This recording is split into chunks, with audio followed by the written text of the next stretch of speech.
Cristiano Ronaldo finish. Cristiano Ronaldo বুড়ো হয়ে গেছে। ক্রিশ্চিয়ানো রোনাল্ডো খেলা ছেড়ে দেওয়া উচিত। যতবার 7 নম্বর জার্সি পরা এই মানুষটার দিকে নিন্দুকের আঙুল তুলে সব বলেছে, ততবার মানুষটা নিজের খেলার বুটের নিচে সেই সব আঙুলকে গুঁড়িয়ে দিয়ে ফিরে এসেছেন।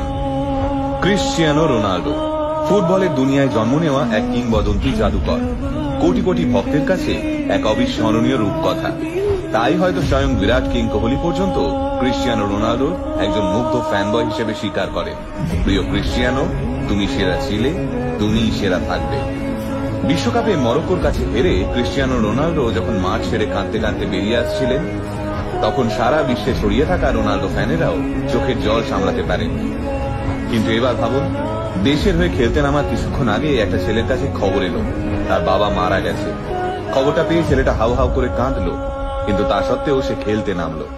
আর রাশিয়ার বিরুদ্ধে সেই খেলায় ছেলেটা খেতাব পেল ম্যান অব দ্য ম্যাচে। আগে হ্যাঁ বস, এটাই আমাদের ক্রিশ্চিয়ানো রোনাল্ডো।